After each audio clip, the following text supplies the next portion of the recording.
Next जो है वो ये है कि हमने टेस्ट करना है फॉर स्टेटिस्टिकल इंडिपेंडेंस। ठीक है, इससे पहले हम लोग क्या कर चुके हैं, इंडिपेंडेंस जो है वो हम एट्रीब्यूट्स की देख सकते हैं कि एट्रीब्यूट्स इंडिपेंडेंट हैं या नहीं है। अब हम एक स्टेटिस्टिकल टेस्ट के थ्रू, जिसको काई-स्क्वायर टेस्ट भी कहा जाता है फॉर इंडिपेंडेंस, ठीक है, उसके थ्रू हम लोग ये देखेंगे कि क्या जो एट्रीब्यूट्स हैं वो इंडिपेंडेंट हैं या एसोसिएटेड हैं। उसके टेस्टिंग के लिए 6 स्टेप्स हैं टोटल। ठीक है, यहाँ पे आप देख रहे हैं टेस्टिंग के लिए टोटल 6 स्टेप्स होते हैं। ठीक है, 2 3 4 और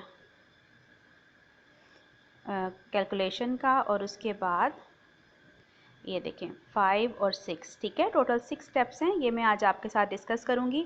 सो स्टेटिस्टिकल ये आपकी पूरी एक्सरसाइज जो है ये सारी की सारी इसी के ऊपर बेस कर रही है, टेस्ट फॉर स्टेटिस्टिकल इंडिपेंडेंस पे, जिसमें हम लोग ये टेस्ट करेंगे कि दो जो क्राइटेरिया ऑफ क्लासिफिकेशंस हैं, जो दो एट्रीब्यूट्स हैं, वो एसोसिएटेड हैं या इंडिपेंडेंट है। तो अब ये प्रोसीजर देख लें, हर क्वेश्चन में यही प्रोसीजर फॉलो करना है, बिल्कुल एक ही तरह का प्रोसीजर बार बार फॉलो होगा।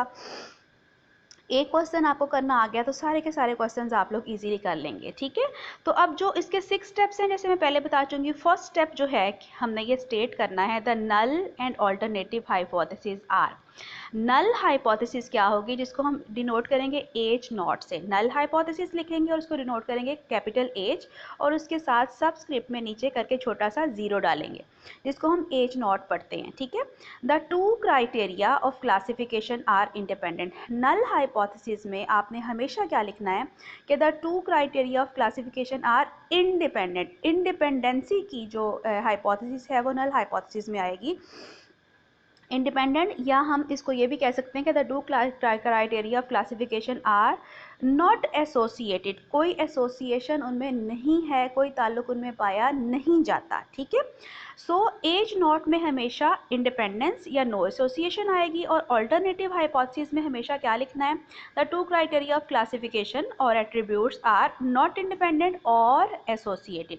एज 1 में अल्टरनेटिव हाइपोथेसिस को हम एज 1 से डिनोट करते हैं। इसमें हमेशा क्या लिखना है कि जो दो क्राइटेरिया ऑफ क्लासिफिकेशन है, they are not independent, they are associated.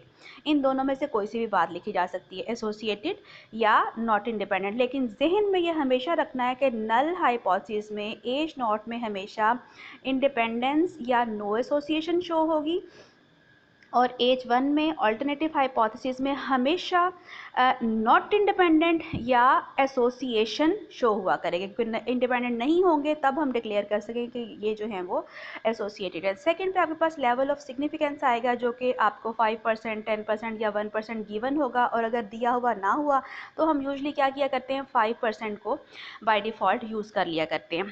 Third जो है टेस्ट स्टेटिस्टिक है, ये फॉर्मूला आप लोगों ने याद कर लेना है। इसको हम पढ़ेंगे काई स्क्वायर, क्या पढ़ेंगे, chi square, CHI, chi square distribution का ये है टेस्ट स्टेटिस्टिक है, और दो सम लगाने हैं आपने, सम। ठीक है, फिर O ऑब्जर्व फ्रीक्वेंसी को शो करेगा, E जो है एक्सपेक्टेड फ्रीक्वेंसी को शो करेगा, और डिवाइजर में इनके क्या आएगा, दोबारा E आएगा, और ये IJ साथ लगाने हैं रोज एंड कॉलम्स के, और ये sum OIJ minus EIJ whole square over EIJ, ये इसका फॉर्मूला होगा। अभी नेक्स्ट एग्जाम्पल्स में भी यूज़ करेंगे, आपको अच्छे तरीके से यूज़ करना आ जाएगा। फोर्थ पे कैलकुलेशंस आ जाएंगी। OIJ आपको ऑब्जर्व फ्रीक्वेंसीज क्वेश्चंस में गिवन होंगी, जो कॉन्टिजेंसी टेबल गिवन होगा।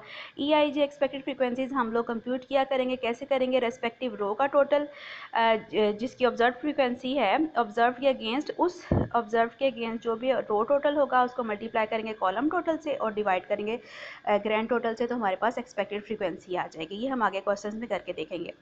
फिफ्थ जो स्टेप है वो है क्रिटिकल रीजन का, और क्रिटिकल रीजन जो है वो हमेशा यही बनना है कि काई स्क्वायर कैलकुलेटेड, यानी जिसके पीछे हमने वैल्यू कंप्यूट की है, वो ग्रेटर है chi square new 1 minus alpha. 1 minus alpha हम स्टार्ट में ही फाइंड आउट कर लेंगे, और न्यू जो है वो रो -1 इंटू कॉलम -1 की इक्वल होगी। इसकी वैल्यू हम टेबल से देखेंगे, आपको क्वेश्चन में मैं देखना सिखाऊंगी।